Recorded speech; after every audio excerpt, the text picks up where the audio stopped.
¿Qué tal amigas? ¿Qué tal amigos? Qué gusto saludarles nuevamente aquí en Análisis con su servidor Eduardo Andrade en el canal que tiene el mejor auditorio de YouTube.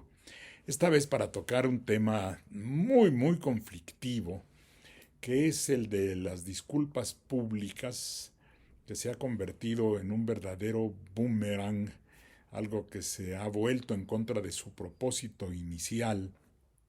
A mí siempre me pareció que el tema de la disculpa pública no es estrictamente jurídico. Nunca lo analicé mucho porque también empieza uno a sentir que la formación clásica, tradicional, jurídica, puede estar evolucionando y que hay que aceptar la evolución. Pero cuando la evolución se vuelve un problema, cuando en lugar de tener una pureza técnica ortodoxa, el concepto jurídico del que se trate, se vuelve en un arma de doble filo, como está ocurriendo, porque quiero entender que en un principio, cuando se trataba de sancionar o se trata de sancionar la violencia política ejercida contra la mujer, esta violencia política que se efectúa en razón de género, había que ser lo más severo posible en las sanciones para que se tuviera plena conciencia en la sociedad de la importancia de mantener el respeto a la actividad de la mujer y particularmente en el caso de la política. Pero ahora lo que ha pasado es que también se ha convertido en un esquema de reacción contra personas que pueden hacer una crítica de la función pública de una mujer e incluso proviniendo de particulares, como este caso que ha sido muy comentado recientemente en los medios, se vuelve en contra del ciudadano o de la ciudadana o del informador la medida que pretendía proteger realmente a la mujer del ejercicio de una violencia política en su contra. Ahí sería necesario tener en cuenta cuál es exactamente la naturaleza de la falta cuando hay esta violencia. Dice la ley respectiva que la violencia política contra las mujeres en razón de género es toda acción u omisión, incluida la tolerancia basada en elementos de género. Esta es la parte más importante que creo se está distorsionando y ejercida, dice, dentro de la esfera pública o privada.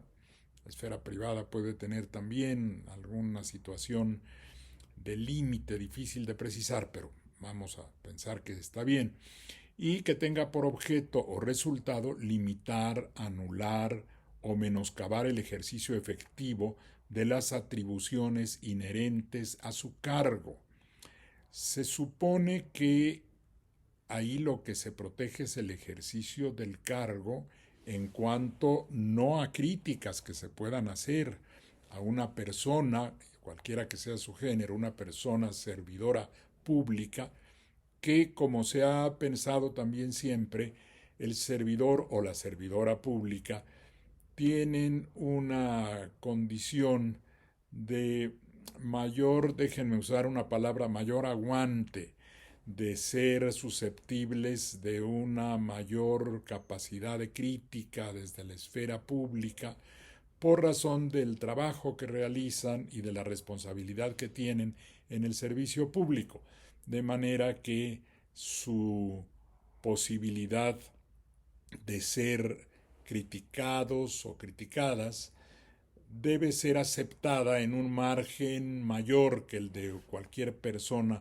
que no ejerce la función pública. Entonces, yo creo que en eso todos podríamos convenir. He oído incluso a la propia presidenta de la República que la libertad de expresión debe ser protegida y si la expresión se dirige al servicio público como tal, lo preste quien lo preste, cualquiera que sea su género, no debería entrar dentro de esta definición de la violencia política contra las mujeres por razón de género, porque termina diciendo la descripción que esas acciones tengan por objeto o resultado esa anulación o menoscabo del ejercicio pleno al ejercicio de las atribuciones inherentes al cargo.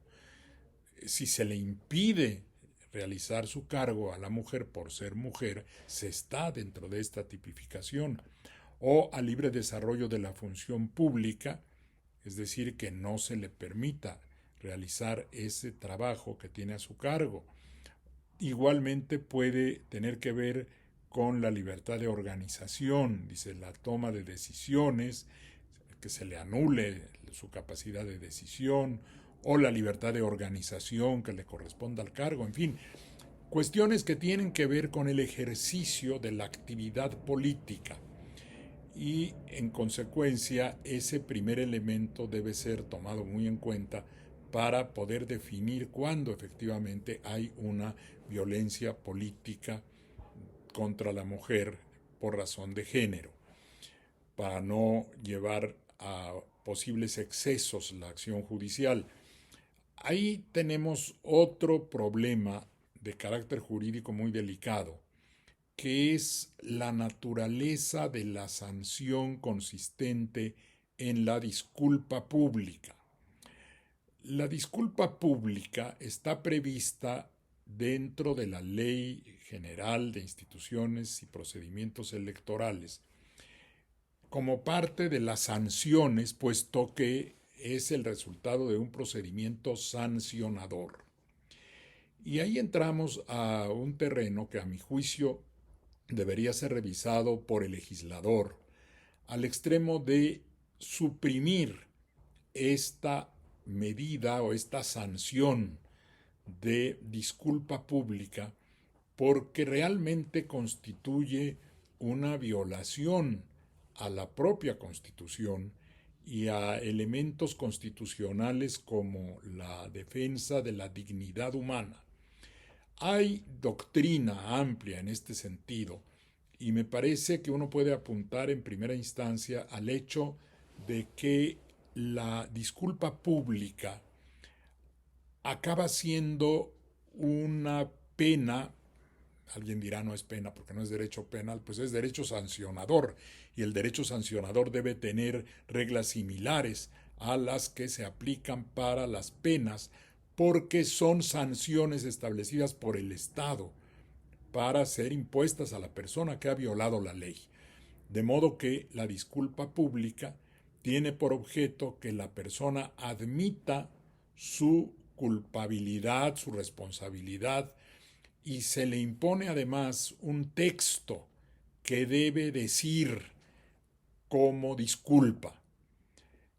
Ahí entran varios aspectos inconstitucionales a mi manera de ver. Uno que tiene que ver desde el artículo primero, la protección de la dignidad de la persona.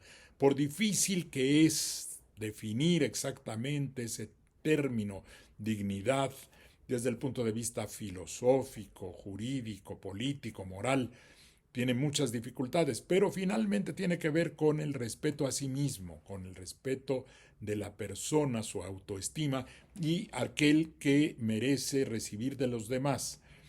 Y el obligar a una persona a decir algo con lo cual puede no estar de acuerdo y fijarle términos exactos sobre cómo lo debe decir es entrar hasta su interior, a su psique, a su alma, para que diga aquello que el Estado le obliga a decir.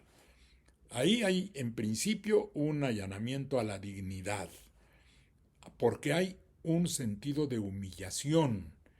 Esto se encuentra ya también analizado filosóficamente desde Kant.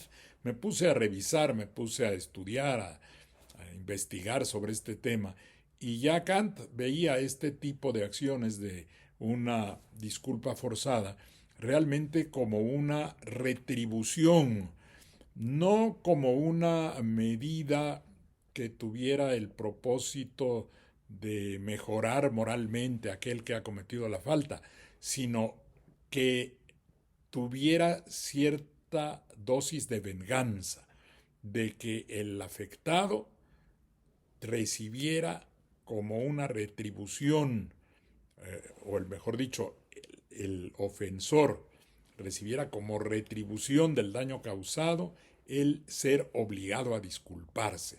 Hay algunos análisis que comparan la disculpa pública con la pena infamante que está prohibida por la Constitución. Ahí hay otro elemento que llevaría a la inconstitucionalidad de la disculpa pública, no solo la afectación a la dignidad, sino el hecho de que se obligue a la persona a decir algo que puede no corresponder a su fuero interno, y eso implicaría un cierto grado de humillación y de infamia, que está prohibida la pena por la Constitución. Y alguien dirá, bueno, pues eso se refiere a las penas. Pues con mayor razón, si está prohibida la penalidad desde el punto de vista del delito para ser impuesta la infamia como una medida penal, como una sanción penal, con mayor razón tendría uno que considerar que no procede cuando se trate de un derecho sancionador de otra índole, administrativa o electoral. Pero hay otros elementos más. Hay estudios también que indican que esto lo ha trabajado hasta la Suprema Corte de los Estados Unidos, y señala en algunas de las resoluciones que afecta o es contraria a la disculpa pública a la libertad de expresión. Porque la libertad de expresión implica, por supuesto, que no haya, dice nuestra Constitución, una inquisición judicial o administrativa en contra de lo que diga la persona. Es decir, no se le puede sancionar por lo que diga, salvo que la ley prevea, por las razones que la propia Constitución señala, la afectación a la vida privada, a la moral, a los derechos de tercero, al orden público, la incitación a algún delito. Pero eso tiene que estar previsto en la ley, la descripción de la conducta exactamente y la sanción que se le puede imponer, la sanción por lo dicho. Pero igualmente, la libertad de expresión debe abarcar que no se le obligue a la persona a decir algo que no quiere decir o que no desea decir, o que el Estado va a poner en su boca tal y cual, de manera que está invadiendo otra área que está constitucionalmente protegida, que es la de las convicciones éticas.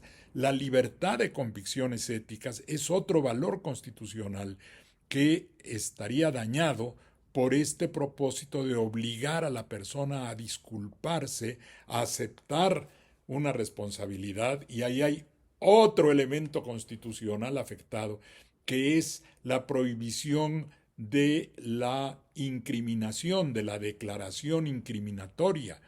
Decía mejor antes nuestra Constitución, antes de la reforma de 2008, que nadie podía ser obligado a declarar en su contra.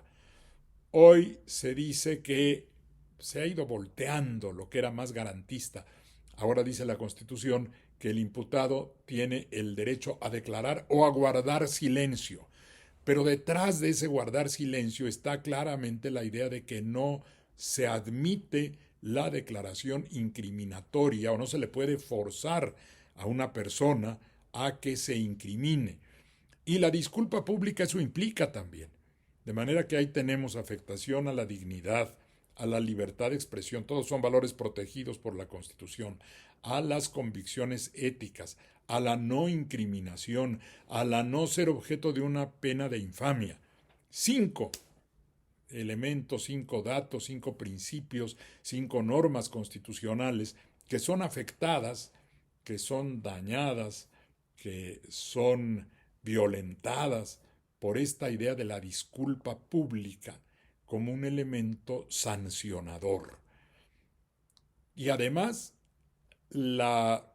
si se admitiera que la disculpa pública puede ser impuesta por el Estado, que yo cada vez me convenzo más que no, sobre todo después de ir desarrollando estas ideas ante ustedes, si se admitiera eso, entonces la disculpa pública, el texto, tendría que estar en una ley, diciendo, esto es lo que va a decir la persona que se disculpe, pero esa se la redacta el juez.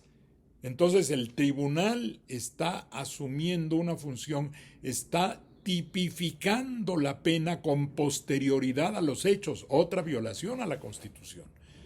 Yo creo que lo que habría que hacer, sinceramente, es eliminar como sanción la disculpa pública. Hay muchas otras formas de sanción.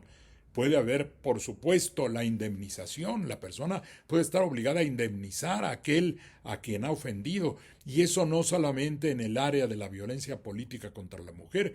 En cualquier circunstancia, el servidor público, aunque tenga cierto margen mayor de tener que aceptar la crítica de la comunidad, tampoco puede quedar totalmente indefenso frente a ataques que lo denigren, que lo degraden, que lo calumnien.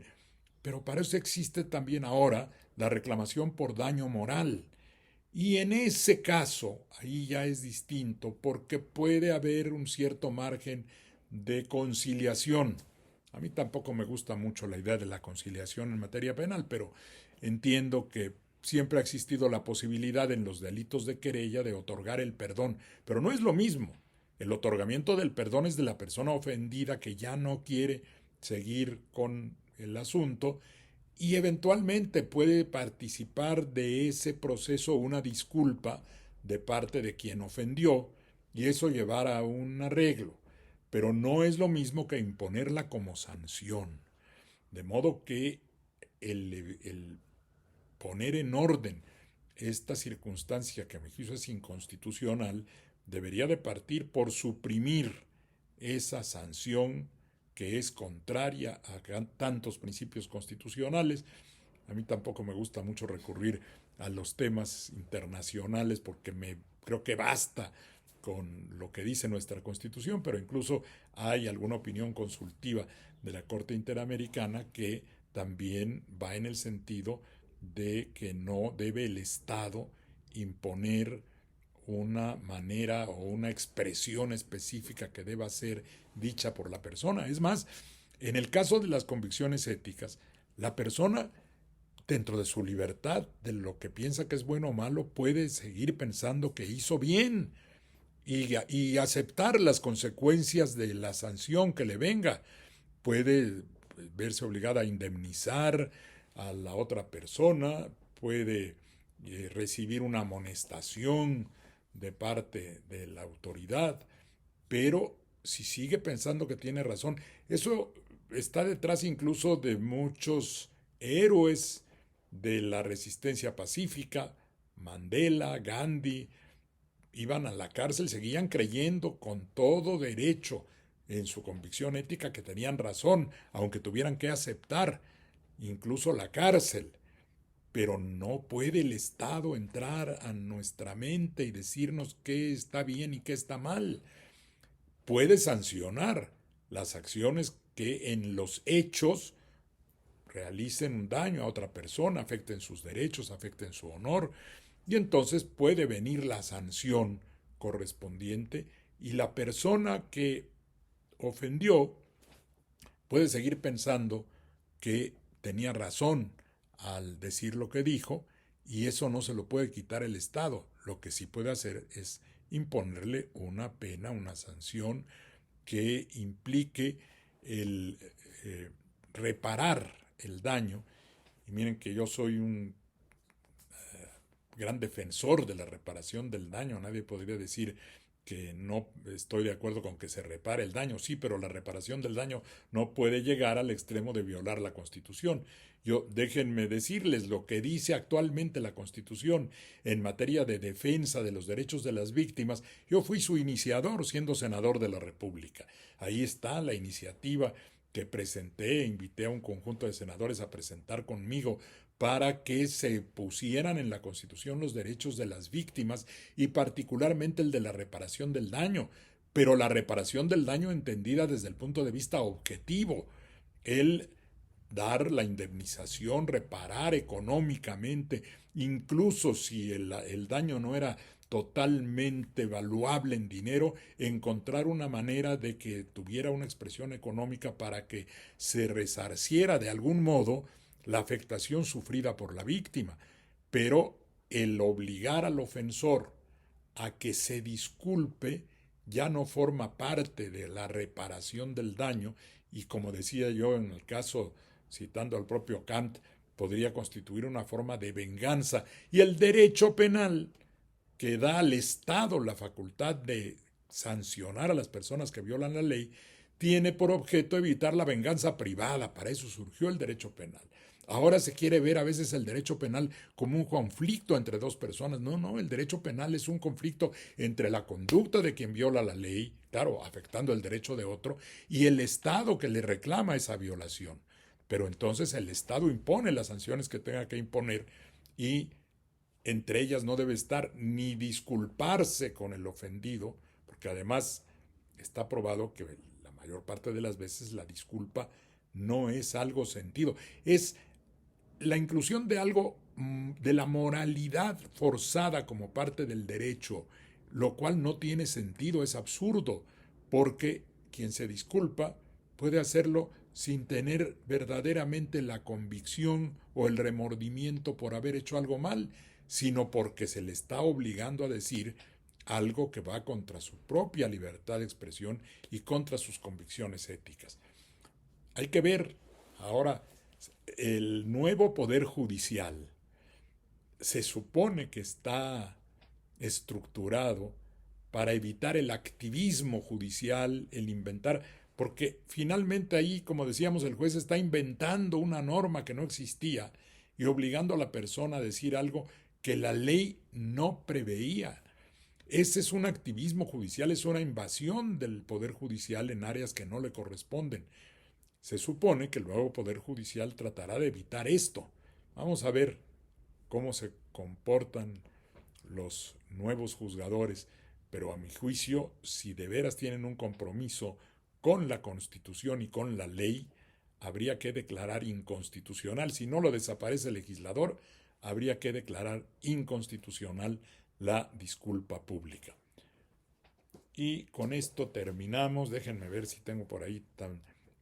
Ay, gracias, tengo pendiente saludar, gracias. María Elena dice que me esperan con entusiasmo. Leyó mi artículo con bastante claridad, que a las preguntas que le he hecho a Lorenzo Córdoba, dice ella, ¿no? Y que esto, claro, no me contesta, pero le he preguntado a los pluris a qué minorías representan, a los intereses extranjeros, a los empresarios. Gracias, María Elena. Esto me sigue, ella me está siguiendo en X y me pidió un comentario respecto a que comente yo lo de los pluris, ¿verdad? Bueno, brevemente, bueno, ya lo que digo en mi artículo, los diputados plurinominales. Y miren, alguien me dijo que yo me había beneficiado. Yo fui plurinominal 2 veces. Gané 2 elecciones. Mi primera elección como diputado federal la gané en las urnas y con una fuerte competencia. Y gané mi elección como senador de la República por mi estado. Pero a mí me consta, pues, también, como lo digo en mi artículo, que estos cargos de los puestos plurinominales los da el partido en función de otras razones. Cuando la primera vez que fui diputado plurinominal, mi partido me encargó ser delegado en un estado muy conflictivo y toda la elección tenía yo que estar en ese estado trabajando. No podía hacer campaña y entonces, como una retribución del trabajo partidista, me colocaron en un lugar en el cual efectivamente yo no fui a buscar esos votos. Claro, el partido los busca y uno está haciendo otra labor en otro lado, pero la idea comprometida con un trabajo de obtener el voto de la gente, bien puede ir dirigida a que esos cargos no se otorguen por las dirigencias de los partidos, sino que uno vaya y se los gane. Alguna vez también en mi estado me dijeron, antes de la definición sobre una plurinominal, que si iba yo a un distrito y me lo ofrecieron, un distrito muy difícil. Les dije, claro que sí, yo voy, por supuesto que voy. Y al último momento hicieron algún ajuste para que entrara una persona local y a mí me encargaron otra función y eso me colocó otra vez en la lista plurinominal. Se otorga pues por el partido esos cargos, pero tienen razón quienes hacen la crítica de que sería preferible que se ganaran en los distritos luchando por los votos directamente, porque aunque En mi caso, yo sí trabajé también por buscar esos votos, pero no necesariamente ni con la misma intensidad, ni con el mismo grado de intervención directa en territorio, porque no hace falta. De modo que del cambiar a una representación que no provenga de la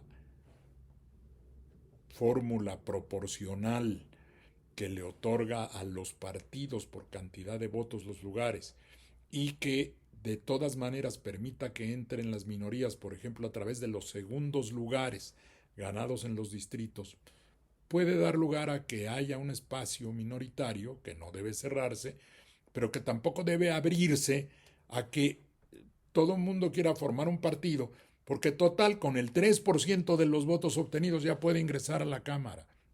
Y esa dispersión que generan los plurinominales, están proponiendo algunos expresidentes del INE que se suba el número de plurinominales en vez de bajarlo. Entonces se incrementa una dispersión de la representación. Y eso ha pasado en lugares, en España, por ejemplo, la representación proporcional puede llegar hasta la ingobernabilidad. En España gobierna el partido que perdió las elecciones porque así opera la representación proporcional. Mientras más proporcional se hace la representación, más se fragmenta la presencia de partidos, de corrientes políticas y más se dificulta la gobernabilidad. De manera que la posibilidad de que se supriman los plurinominales y en su lugar se establezca un procedimiento que permita el ingreso de minorías a la Cámara a través de la obtención de los segundos lugares, que ya se hace en algunos lugares, se hace en la Ciudad de México y en alguna otra parte, operan estos sistemas y le dan oportunidad a partidos que no obtienen victorias, pero no que pepenen votos por todos lados para obtener alguna entrada ahí a la Cámara, sino que si no ganaron el distrito, por lo menos que hayan quedado en segundo lugar. Eso es algo que se va a discutir, creo que hay que hacerlo con profundidad, pero hay razones importantes para que pueda modificarse el sistema de representación proporcional como se hizo en su momento para deliberadamente dar entrada a partidos minoritarios que no tenían presencia en ese momento en el panorama electoral, pero que ahora ya lo tienen, ya tenemos un sistema de partidos, ya pasamos a un sistema de partidos, alternancia en varias oportunidades en la presidencia de la República, a distintas configuraciones en el Congreso. Si opera bien ese sistema democrático como está operando, no hay que tener ningún temor a que sean los lugares ganados por mayoría o por un segundo lugar los que den motivo para la entrada a las cámaras. Muchas gracias por su atención. Es todo por hoy. Hasta la próxima.